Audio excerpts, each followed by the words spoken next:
Hello, मैं विनय कौर गुप्ता। आप सभी का स्वागत है हमारे YouTube channel point to be noted में। अगर वीडियो आपको अच्छी लगे तो लाइक करिए, शेयर करिए। अगर आप चैनल पर नए हैं तो चैनल को सब्सक्राइब करें।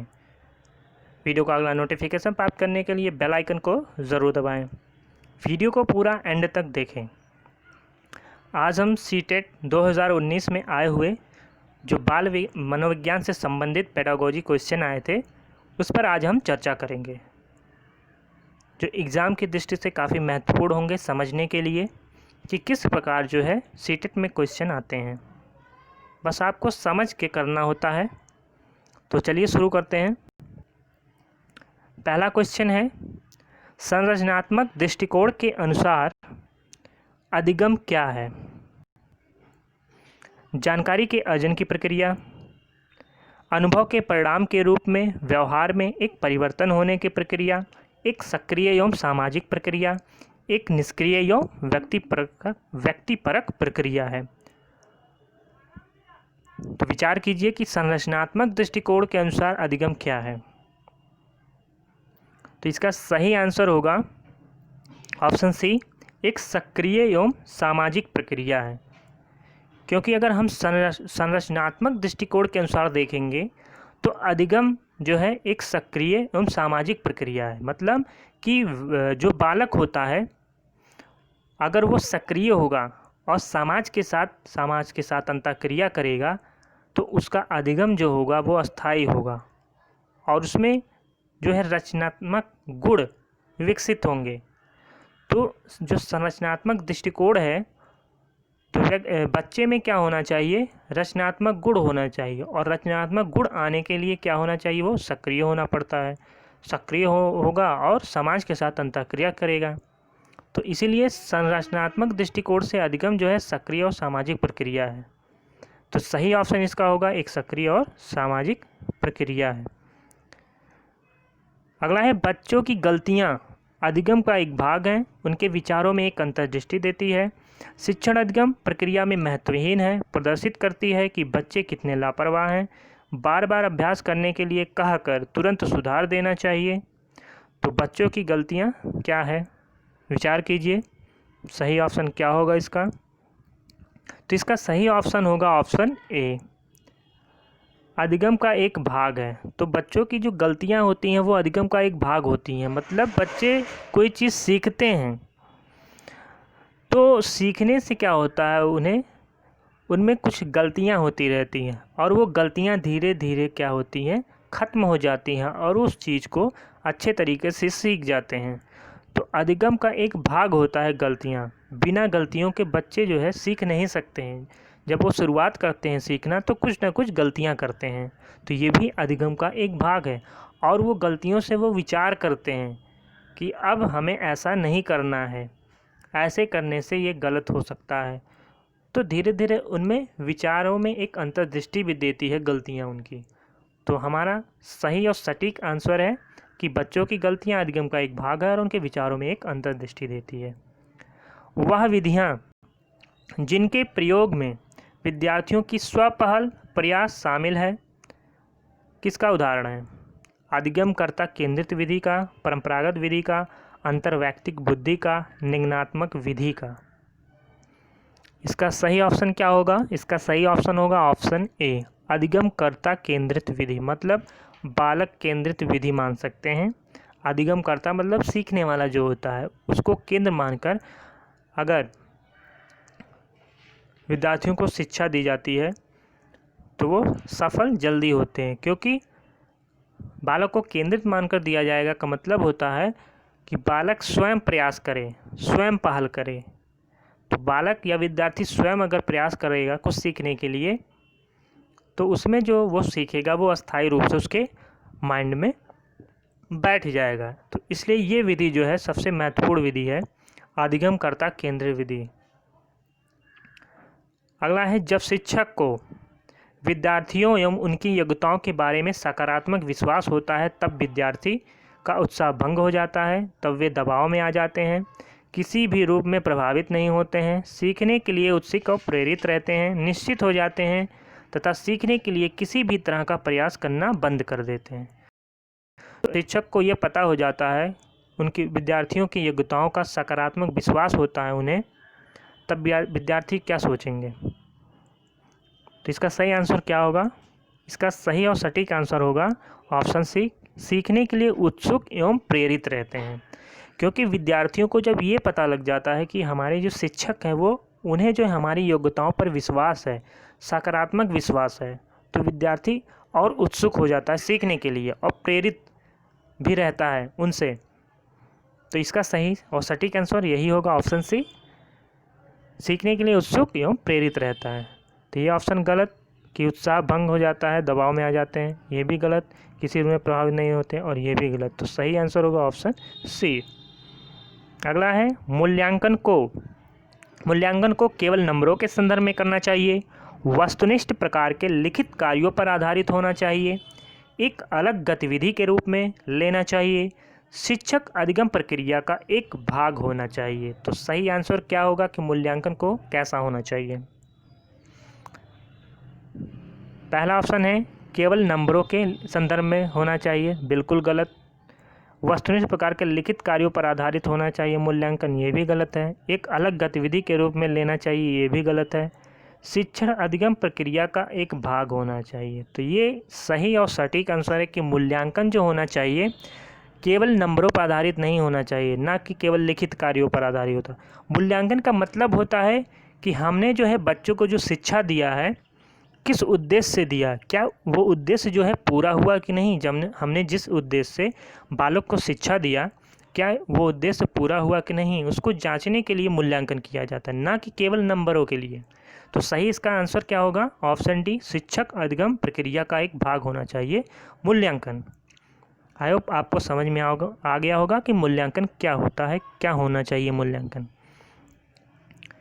इसी तरह क्वेश्चन आते हैं सीटेट में, बस आपको सही तरीके से समझना होता है। टाइम थोड़ा लगेगा, लेकिन अगर आप अच्छे तरीके से समझ गए तो उसका सही आंसर आप लगा देंगे।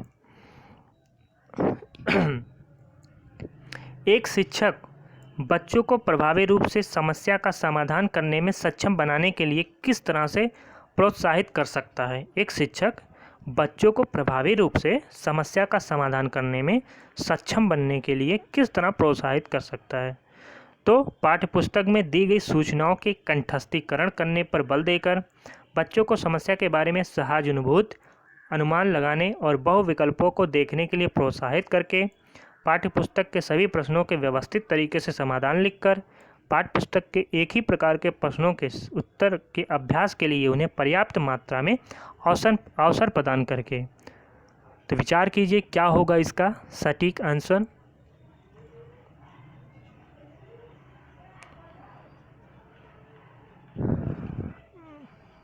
बहुत ही अच्छा क्वेश्चन है।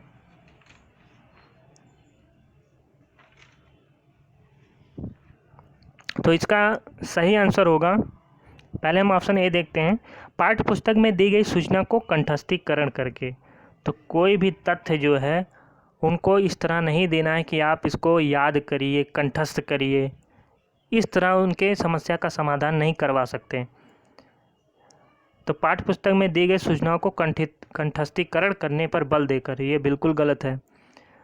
ऑप्शन बी है, बच्चों को समस्या के बारे में सहानुभूति, अनुमान लगाने और बहुविकल्पों को देखने के लिए प्रोत्साहित करके, ये सही है कुछ। अगला सी देखते हैं, पाठ्यपुस्तक के सभी प्रश्नों के व्यवस्थित तरीके से समाधान लिखकर। तो केवल पाठ्यपुस्तकीय ज्ञान पर केवल व्यवस्थित करके उनके तरीकों को समाधान नहीं किया जा सकता, तो ये भी गलत है। पाठ्यपुस्तक से एक ही प्रकार के प्रश्न, एक ही प्रकार से यहाँ पर कंडीशन आ गया, तो कंडीशन जब भी आए तो वो हमेशा गलत हो जाएगा। तो इस तरह बी ऑप्शन हमारा सटीक और सही आंसर है कि बच्चों को जो समस्या के बारे में अनुमान लगाने के लिए प्रोत्साहित करना और बहुविकल्पों को देखने के लिए प्रोत्साहित करना चाहिए, जिससे क्या हो, उनमें समस्या का समाधान करने में सक्षम बनाया जा सके। तो ये सटीक आंसर है option B. Option C, sorry, question जीन का प्रमुख प्रस्ताव है, बच्चों की सोच मात्रात्मक रूप से वयस्कों से भिन्न होती है। बच्चों की सोच गुणात्मक रूप से वयस्कों से भिन्न होती है। बच्चों की सोच वयस्कों से भिन्न निम्न होती है, बच्चों की सोच वयस्कों से बेहतर होती है। तो जीन पियाजे के सिद्धांत में, उनके सिद्धांत से जो प्रस्ताव उन्होंने दिया था, इसमें से कौन सा सही है बताइए, विचार कीजिए कौन सा सही आंसर होगा इसका।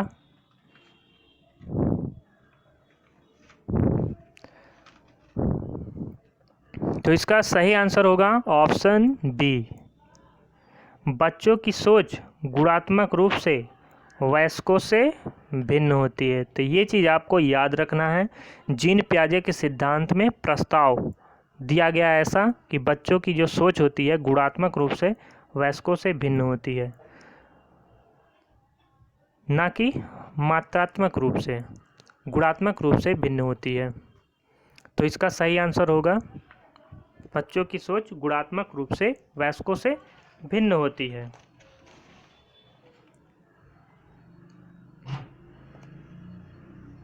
सातवें का सही ऑप्शन है ऑप्शन बी। अगला है जेंडर। जेंडर एक सामाजिक संरचना है, एक आर्थिक अवधारणा है, एक जैविक निर्धारक है, एक मनोवैज्ञानिक सत्ता है। तो विचार कीजिए क्या है जेंडर, जेंडर क्या है।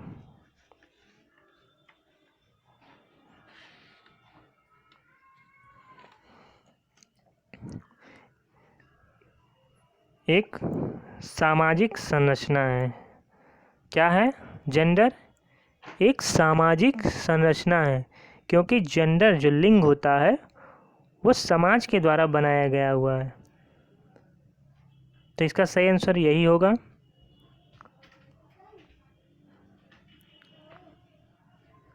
अगला है क्वेश्चन, निम्नलिखित में से कौन विकास के व्यापक आयामों का सही पहचान करते हैं? शारीरिक, व्यक्तित्व, आध्यात्मिक और संवेगात्मक। सामाजिक, शारीरिक, व्यक्तित्व और शारीरिक, संज्ञानात्मक, सामाजिक, संवेगात्मक, बौद्धिक, आध्यात्मिक, तो विकास के आयामों को सही पहचान कौन करता है? इसका सही आंसर है ऑप्शन सी। क्या है? ऑप्शन सी, शारीरिक, संज्ञानात्मक, सामाजिक और संवेगात्मक। तो यही चार विकास जो हैं वो व्यापक आयामों की पहचान करते हैं। यहाँ पर आध्यात्मिक है, आध्यात्मिक से ज़्यादा मतलब नहीं होता है विकास का, क्योंकि बच्चा जो है, बच्चे के शारीरिक विकास, संज्ञानात्मक विकास, सामाजिक विकास और संवेगात्मक विकास, ये चार चीज़ें सबसे ज़्यादा ज़रूरी होती हैं। तो विकास के जो व्यापक आयाम है ये चार सबसे इम्पॉर्टेंट होती हैं। अगला है, बुद्धि के बारे में निम्नलिखित कथनों में से कौन सा सही है? बुद्धि के बारे में, बुद्धि एक आनुवांशिक विशेषक है जिसमें मानसिक गतिविधियों जैसे स्मरण और तर्क शामिल होते हैं। बुद्धि बहुआयामी है, जिसमें बुद्धि परीक्षणों के द्वारा पूर्ण रूप से परिमेय न की जाने वाली कई योग्यताएं शामिल हैं। बुद्धि अवसारी रूप में सोचने की योग्यता है। बुद्धि अनुभव के परिणाम के रूप में व्यवहार में एक अपेक्षाकृत अस्थायी परिवर्तन है। तो सही आंसर क्या होगा? बुद्धि क्या है, इसके संदर्भ में क्या सही है ऑप्शन? तो बुद्धि जो होता है उसका सही ऑप्शन बी होगा कि बुद्धि बहुआयामी है। बुद्धि क्या होता है? बहुआयामी, बहुत प्रकार के होते हैं बुद्धि, जिसमें बुद्धि परीक्षणों के द्वारा पूर्ण रूप से परिमेय न की जाने वाली कई योग्यताएं इसमें शामिल होती हैं। तो बुद्धि में कई योग्यताएं शामिल होती हैं, इसलिए बुद्धि बहुआयामी है। तो बुद्धि बहुआयामी का सिद्धांत किसने दिया था? ये गार्डनर ने दिया था। किसने दिया था?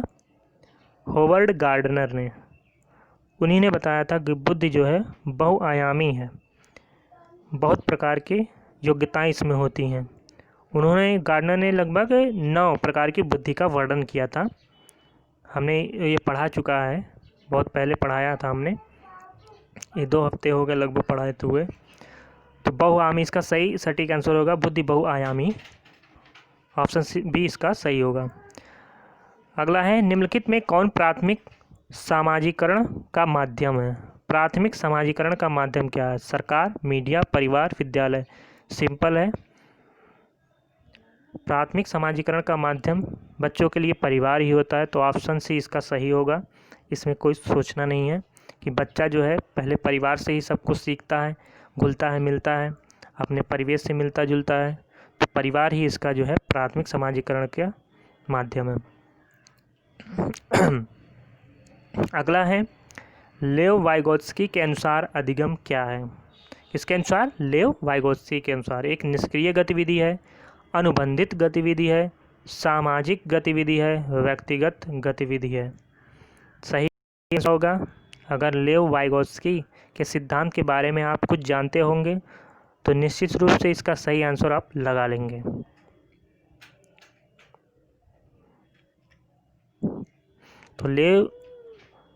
तो उन्होंने एक सिद्धांत दिया था, सामाजिक अधिगम का सिद्धांत। तो सामाजिक अधिगम के सिद्धांत से उन्होंने ये बताया था कि बच्चे का जो विकास होता है वो सामाजिक रूप से होता है, मतलब समाज में रहकर ही वो उससे सीखता है, मतलब समाज के लोगों से घुल मिलकर अपना जो है वो विकास करता है। तो इसका सही और सटीक आंसर होगा एक सामाजिक गतिविधि है। अधिगम क्या है? सामाजिक गतिविधि है, लेव वाइगोत्स्की के अनुसार। अगला है, निम्नलिखित में से कौन सा पूर्व क्रियात्मक अवस्था काल के बच्चे को विशेषित करता है? विलंबित अनुकरण, विचारों की अनुत्क्रमणीयता और वर्तुल प्रतिक्रिया, लक्ष्य निर्देशित व्यवहार। तो पूर्व क्रियात्मक अवस्था काल के बच्चों को विशेषित करता है, इसमें से कौन सा सही आंसर होगा?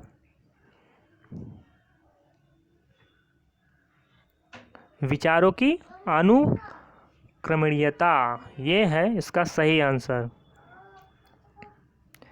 पूर्व क्रियात्मक अवस्था काल के बच्चों को विशेषित करता है विचारों की अनुक्रमणीयता। तो पूर्व संक्रियात्मक अवस्था वाले बच्चे, इनकी अवधि काल क्या होती है? 2 से 7 वर्ष तक होती है।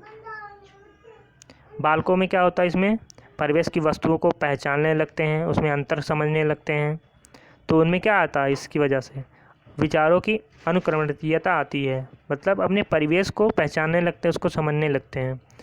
तो सही आंसर इसका होगा ऑप्शन बी, विचारों की अनुक्रमणीयता आती है। पूर्व क्रियात्मक अवस्था 2 से 7 वर्ष मानी जाती है।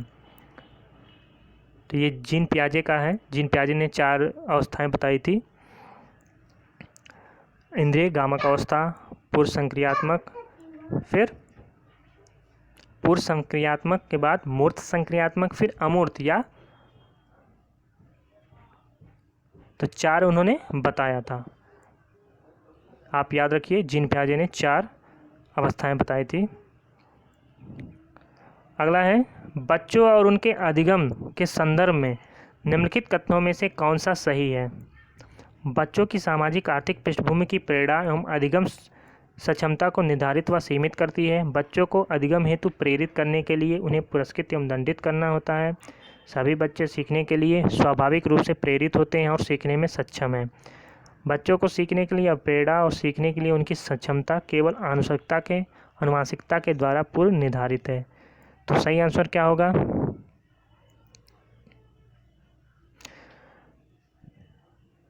तो इसका सही आंसर होगा ऑप्शन सी, सभी बच्चे सीखने के लिए स्वाभाविक रूप से प्रेरित होते हैं और सीखने में सक्षम हैं।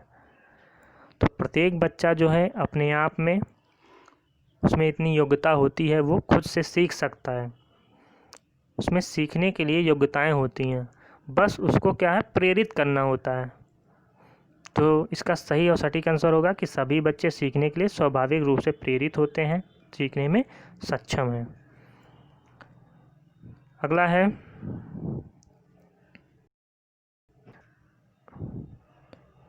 प्रगतिशील शिक्षा में बच्चों को किस तरह से देखा जाता है? सक्रिय अन्वेषक के रूप में, खास स्लेटों के रूप में, छोटे वयस्कों के रूप में, निष्क्रिय अनुकारकों के रूप में। तो प्रगतिशील शिक्षा में बच्चों को सक्रिय अन्वेषक के रूप में देखा जाता है। ये भी गलत है, ये भी गलत, ये भी गलत। सही आंसर होगा सक्रिय अन्वेषक। हमारा पॉजिटिव आंसर यही है।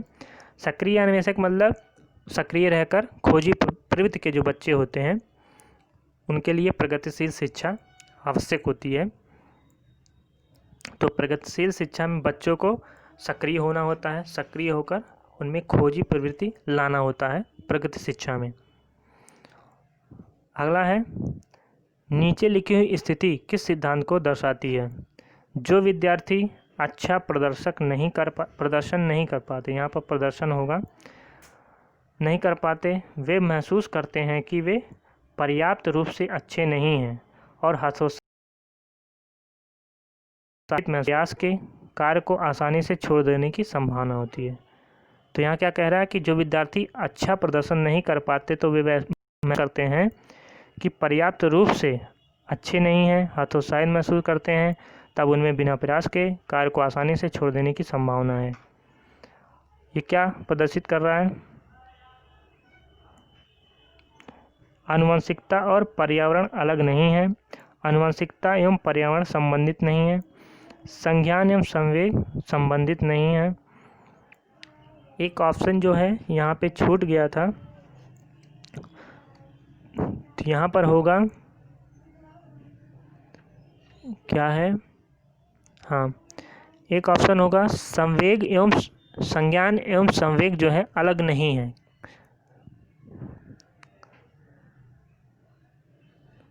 क्या होगा? यहीं पर लिख लेते हैं ऑप्शन डी, संज्ञान व संवेग अलग नहीं है। तो इसका आंसर जो होगा यही होगा, संज्ञान व संवेग अलग नहीं है। क्या बता रहा है कि जो विद्यार्थी अच्छा प्रदर्शन नहीं कर पाते हैं तो वो अपने आप को क्या महसूस करते हैं कि हम अच्छे नहीं हैं, हतोत्साहित हो जाते हैं, बिना प्रयास के ही कार्य को आसानी से छोड़ देते हैं। तो उनमें एक प्रकार का क्या है, उन्हें ज्ञान हो गया कि हमारी क्षमता नहीं है और उनमें हतोत्साहित होने की जो है संवेग उत्पन्न हो जाता है। तो इसीलिए यहाँ पर संज्ञान और संवेग क्या है, अलग नहीं है। तो यही इसका सटीक आंसर होगा कि संज्ञान और संवेग अलग नहीं है, ये प्रदर्शित कर रही है। अगला है, वह अवधि जो वयस्कता के संक्रमण की पहल करती है उसे क्या कहते हैं? पूर्व क्रियात्मक अवधि, बाल्यावस्था की समाप्ति, किशोरावस्था, मध्य बाल्यावस्था। तो कौन सी अवधि है जो वयस्कता के संक्रमण की पहल करती है? इसका सही आंसर क्या होगा? इसका सही आंसर होगा किशोरावस्था। किशोरावस्था जो है, जब बालक जो है 12 साल का हो जाता है तो 12वें साल में क्या होता है, वो उसके अंदर वयस्क जैसे गुण आ जाते हैं। तो वहीं से उसकी शुरुआत होती है वयस्कता की, और धीरे धीरे जब वो 18 साल का लगभग हो जाता है तो वो वयस्क लगभग हो जाता है। तो वो संक्रमण काल है। जब वो 11 से 12 पहुंचता है तो वो संक्रमण काल है। तो वयस्कता के संक्रमण का पहल करती है ये किशोरावस्था। सटीक आंसर होगा किशोरावस्था। जीन पियाजे के अनुसार बच्चे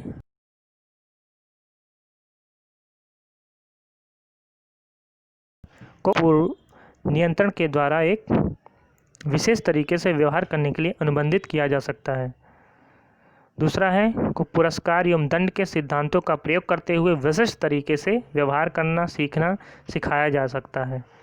अगला है, ज्ञान को सक्रिय रूप से संरचित करते हैं जैसे जैसे वे दुनिया में व्यवहार कौशल का प्रयोग करते हैं और तथा अन्वेषण करते हैं। प्रेक्षणात्मक अधिगम की प्रक्रिया का अनुसरण करते हुए दूसरों का अवलोकन करके सीखते हैं। तो जीन पियाजे के अनुसार बच्चे कैसे होते हैं? सही आंसर क्या होगा इसका?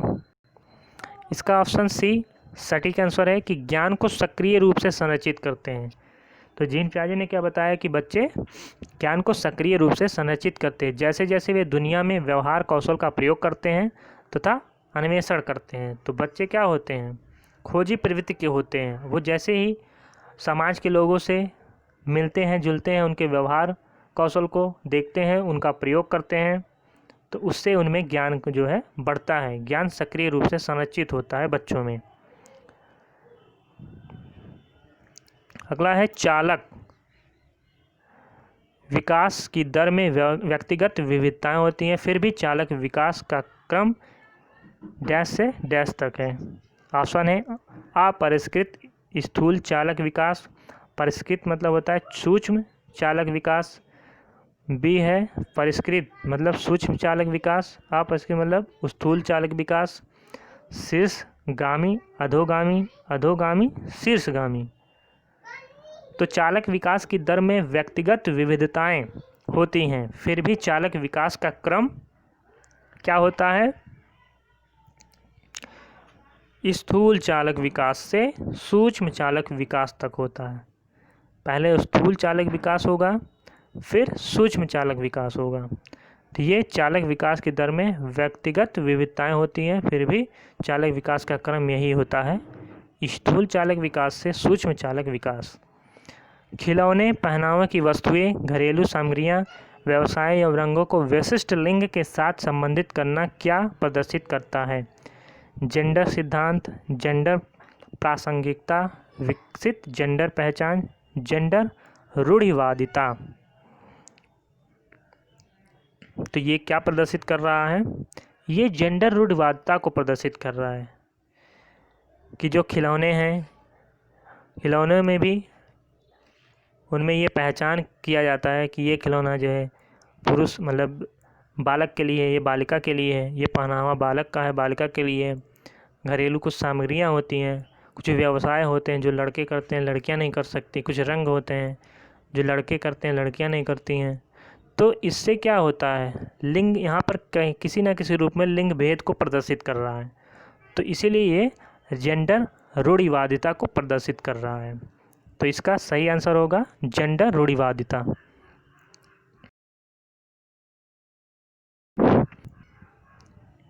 एक प्रारंभिक कक्षा में एक बच्ची अपने साथ जो अनुभव लाती है उन पर ध्यान देना नहीं चाहिए, उन्हें शामिल कर उनका संचय करना चाहिए, उन्हें अस्वीकार करना चाहिए, उनकी उपेक्षा करनी चाहिए।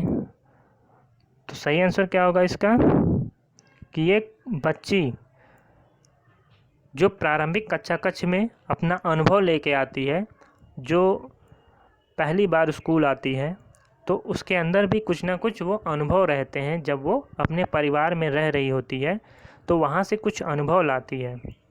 अगर वो अनुभव अपना शेयर करती है तो उसको शामिल करना चाहिए शिक्षक को और उनका संचय करना चाहिए।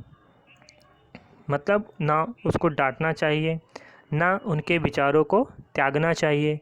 वो कुछ भी कहें उनको सुनना चाहिए और उन्हें शामिल करना चाहिए, उसका संचय करना चाहिए, उनके अनुभवों को जो है सुनना चाहिए। एक बच्चा तर्क प्रस्तुत करता है कि हिंज को दवाई की चोरी नहीं करनी चाहिए। वह दवाई जो उसकी पत्नी की जान बचाने के लिए ज़रूरी है, क्योंकि यदि वह ऐसा करता है तो उसे पकड़ा जाएगा और जेल भेज दिया जाएगा। कोहलबर्ग के अनुसार वह बच्चा नैतिक समझ की किस अवस्था के अंतर्गत आता है। इसका सही आंसर होगा दंड एवं आज्ञा पालन अभिविन्यास में आएगा, क्योंकि बच्चे ने चोरी किया, सबसे गलती की, उसने चोरी की, तो उसके लिए दंड देना आवश्यक है। क्योंकि अगर नहीं दंड देंगे तो क्या होगा, वह इस आदत को अपना हैबिट बना लेगा। और दूसरा चीज़, उसने उस दवाई को चोरी किस लिए की, अपनी पत्नी को जान बचाने के लिए। तो यहाँ पर जो है उसको, तो जो ये थे कोहलबर्ग ने, उन्होंने अपना एक सिद्धांत दिया था और उस सिद्धांत के अंतर्गत दंड और आज्ञा पालन अभिविन्यास भी था उसमें। तो यही यहाँ पर प्रदर्शित कर रहा है दंड और आज्ञा पालन अभिविन्यास से, और ये तीनों जो है उससे संबंधित नहीं हैं। तो यही हमारा सटीक आंसर हो जाता है दंड एवं आज्ञा पालन अभिविन्यास। अगला है मौखिक संवाद जो बच्चे अपने आप से करते हैं। लेव वाइगोत्स्की ने क्या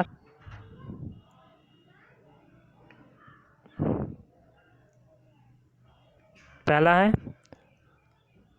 भ्रांतावर्ता, समस्यात्मक वार्ता, अहम केंद्रित वार्ता, व्यक्तिगत वार्ता।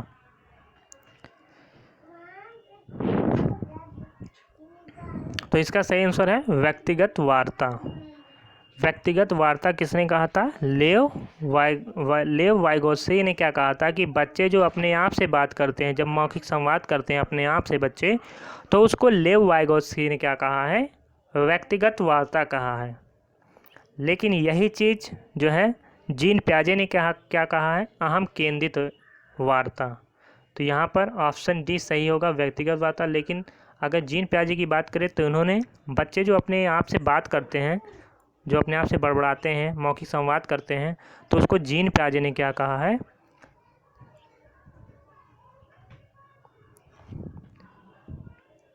तो जीन प्याजे ने क्या कहा है? अहम केंद्रित वार्ता। तो ये आप याद रखिए। अगला है वह विचारधारा है कि सभी बच्चों को एक नियमित विद्यालय व्यवस्था में समान शिक्षा प्राप्त करने का अधिकार हो। तो यहाँ से एक समावेशी शिक्षा से क्वेश्चन आया है। तो समावेशी शिक्षा, इसका सही ऑप्शन होगा सी, समावेशी शिक्षा। समावेशी शिक्षा में क्या होता है कि सभी बच्चों को शामिल किया जाता है और नियमित रूप से उनको विद्यालय व्यवस्था में समान प्रकार से शिक्षा प्रदान किया जाता है। सभी बच्चों का मतलब चाहे उसमें प्रतिभाशाली हो, मंदबुद्धि हो, सभी को एक साथ नियमित रूप से कक्षा में बैठाकर उन्हें शिक्षा समान रूप से प्रदान किया जाता है। ये समावेशी शिक्षा का जो है एक विचारधारा है। तो यहाँ पर सटीक आंसर क्या होगा? समावेशी शिक्षा। समावेशी शिक्षा से भी 1-2 क्वेश्चन जो है हमेशा पूछे जाते हैं सीटेट में। अभी 2-3 दिन पहले हमने समावेशी शिक्षा की एक पूरी क्लास ली थी। अगर आप वीडियो नहीं देखे तो वहाँ पर जाके आप देख सकते हैं। उससे समावेशी शिक्षा से रिलेटेड जितने भी टॉपिक थे, फैक्ट थे, हमने उसमें बताया है। एक शिक्षक को चाहिए कि वह विद्यार्थियों के बीच सांस्कृतिक विविधता की अनदेखी करे। तो ऑप्शन ए में अनदेखी करे कर आ गया, तो बिल्कुल गलत है यहाँ पे। यह संप्रेषित करे कि वह कक्षा में सभी संस्कृतियों का सम्मान करती हैं एवं महत्व देती हैं। तो ये कुछ सही है। अगला देखते हैं, वह विद्यार्थियों के बीच तुलना को अधिकतम करे। तो ये बिल्कुल तुलना नहीं करना चाहिए। वह विशेष संस्कृतियों एवं समुदाय के बच्चों को बढ़ावा दें। तो विचार कीजिए होगा 25वें का सही और सटीक आंसर क्या होगा? तो इसका सही आंसर ऑप्शन बी होगा कि वह संप्रेषित करे कि वह कक्षा के सभी संस्कृतियों का सम्मान करे। तो बच्चे कई संस्कृतियों से आते हैं, कोई हिंदू है, कोई मुसलमान है, कोई सिख है। तो हमें क्या करना है? सभी संस्कृतियों से आए हुए बच्चों का सम्मान करना चाहिए और उन्हें महत्व देना चाहिए। तो ये शिक्षक को ऐसा करना चाहिए। निम्नलिखित संरचनाओं में से शिक्षा का अधिकार अधिनियम 2019 किसकी वकालत करता है? पृथक्करण का, मुख्यधारा शिक्षण का, एकीकृत शिक्षा का, समावेशी शिक्षा का। ये भी समावेशी शिक्षा का एक क्वेश्चन है। बताइए क्या होगा इसका? तो इसका भी आंसर यही होगा, समावेशी शिक्षा। तो जो शिक्षा का अधिकार अधिनियम 2009 है, किसकी वकालत करता है? समावेशी शिक्षा का वकालत करता है। ये चीज़ आप याद रखिए। अगला है हमारा, बच्चों की कक्षा में प्रश्न पूछने की अनुमति नहीं देनी चाहिए। तो बिल्कुल गलत, देनी चाहिए। बच्चों को कक्षा में प्रश्न पूछने से रोकना चाहिए, ये भी गलत। पूछने के लिए प्रेरित करना चाहिए, ये सही है। पूछने के लिए हतोत्साहित, ये भी गलत। तो हमारा सही और पॉजिटिव आंसर क्या है कि बच्चों को हमेशा कक्षा में प्रश्न पूछने के लिए प्रेरित करते रहना चाहिए। निम्नलिखित में से कौन सी एक मुख्य प्रक्रिया नहीं है जिसके द्वारा सार्थक अधिगम घटित होता है? तो कौन सी ऐसी प्रक्रिया नहीं है जिसके द्वारा सार्थक अधिगम घटित होता है? निर्देश एवं संचालन, अन्वेषण एवं पारस्परिक क्रिया, कंठस्थीकरण एवं स्मरण, पुनरावृत्ति एवं अभ्यास। तो इसका सही और सटीक आंसर क्या होगा? इसका सही और सटीक होगा कंठस्थीकरण एवं स्मरण। तो बच्चे में कभी भी रटने वाली प्रवृत्ति नहीं होना चाहिए उनमें, या इस चीज़ को याद करो, किसी भी तरह याद करो, उनको फोर्स नहीं करना चाहिए याद करने के लिए। उनके अंदर रचनात्मक दृष्टिकोण से जो है उनमें क्षमता का विकास करना चाहिए, किसी तथ्य को समझने के लिए, किसी बात को समझाने के लिए, या पाठ्यक्रम से संबंधित कोई चीज़ है तो उसको रटा कर नहीं समझाना चाहिए। तो यहाँ पर नहीं पूछा था कौन सी प्रक्रिया नहीं है जिसके द्वारा साधम अधिगम घटित होता है, तो ये बिल्कुल गलत है। तो यही हमारा पूछा था कि कौन सी मुख्य प्रक्रिया नहीं है। तो कंठस्थीकरण और स्मरण की प्रक्रिया जो है सार्थक अधिगम घटित नहीं होता है। अगला है, निम्नलिखित में से कौन सा स्तंभ का के बच्चों के स्तंभ खा की उनकी प्राथमिक विशेषताओं का सही मिलान को प्रस्तुत करता है? प्रतिभाशाली, अधिगम आसक्तता, सृजनात्मकता, अवधान कमी, अति सक्रियता, व्यतिक्रम। स्तंभ खा में क्या है? धारावार पढ़ने में कमी है, मूल समाधानों के बारे में सोच सकता है, आसानी से विचलित होने की आदत है, शीघ्रता से एवं स्वतंत्र रूप से सीखने की योग्यता। तो प्रतिभाशाली बालक क्या होते हैं? शीघ्रता से एवं स्वतंत्र रूप से सीखने की योग्यता होती है। तो प्रतिभाशाली बालक में क्या होती है? शीघ्रता से एवं स्वतंत्र रूप से सीखने की योग्यता होती है। तो पहले का हमारा 4 आ रहा है। अब इसमें देखते हैं चौथा किस में है। केवल ऑप्शन सी में चौथा दिख रहा है। तो जो प्रतिभाशाली बालक होते हैं वो शीघ्रता से एवं स्वतंत्र रूप से सीखने की योग्यता उसमें होती है। अधिगम आसक्तता मतलब अधिगम अक्षमता वाले जो बालक होते हैं उनमें क्या होता है? धारावार पढ़ने की कमी होती है, वो धारावार प्रवाह से जो है नहीं पढ़ पाते हैं, उनमें कमी होती है, तो अधिगम अक्षमता का कारण होता है। सृजनात्मकता क्या होता है? मूल समाधानों के बारे में सोच सकता है। तो जो सृजनात्मकता वाले बच्चे होते हैं तो वो अपनी समस्याओं का समाधान वो करने के लिए सोच सकते हैं कि किस प्रकार हम अपनी समस्याओं का समाधान कर सकते हैं। अवधान कमी, अति सक्रियता, व्यतिक्रम। अगर ध्यान की कमी है तो क्या होगा? वो आसानी से विचलित होने की आदत हो जाएगी उनमें। तो ऑप्शन सी हमारे यहाँ पर सटीक है, 4, 1, 2, 3। बच्चे प्रभावी रूप से सीखते हैं जब क्या होता है? वे श्यामपट्ट पर अध्यापक के द्वारा लिखे गए उत्तरों का नकल करते हैं? बिल्कुल नहीं। वे विभिन्न गतिविधियों कार्यों में सक्रिय रूप से भाग लेते हैं? ये कुछ सही है। शिक्षक कक्षा में होने वाली सभी घटनाओं में बच्चों को पूर्ण रूप से नियंत्रित करता है? ये गलत है। वह पाठ्य पुस्तक में दिए गए तथ्यों को याद करवाता, जहाँ पर याद वाली आ गई उसको भी वो हमेशा गलत होगा। जहाँ पर कंडीशन आ गया तो वो बच्चों के साथ कभी कंडीशन के साथ ना शिक्षा दे सकते हैं ना उसको बांध सकते हैं। हमेशा उनको स्वतंत्र रूप से शिक्षा दिया जाना चाहिए। उनको एक अलग स्वच्छ वातावरण में शिक्षा दिया जाना चाहिए ताकि वो अपने गतिविधियों को खुले रूप से कर सकें। तो इसका सही और सटीक आंसर होना चाहिए ऑप्शन बी। वे विभिन्न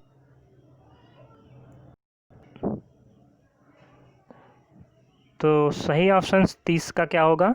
ऑप्शन बी, वे विभिन्न गतिविधियों एवं कार्यों को सक्रिय रूप से भाग लेते हैं, तो तभी क्या होते हैं? बच्चे प्रभावी रूप से सीखते हैं। तो इतने आज के 30 क्वेश्चन हमारे थे जो सीटेट 2019 में पूछे गए थे। तो आई होप आपको इन क्वेश्चनों से एक आइडिया लग गया होगा कि सीटेट में किस प्रकार जो है क्वेश्चन आते हैं। आपको बहुत ज़्यादा तथ्यों को रटने की ज़रूरत नहीं है, यहाँ पर बस समझने की है। अगर आप कुछ भी नहीं पढ़े हैं तब भी आप 15 से 20 दिनों के अंदर आप खूब सारा प्रैक्टिस करिए। प्रैक्टिस करके आप अच्छे नंबर ला सकते हैं, क्योंकि रटना नहीं है, बस समझना है आपको। तो आई होप आपको समझ में आ गया होगा कि सीटेट कैसे पास करना है।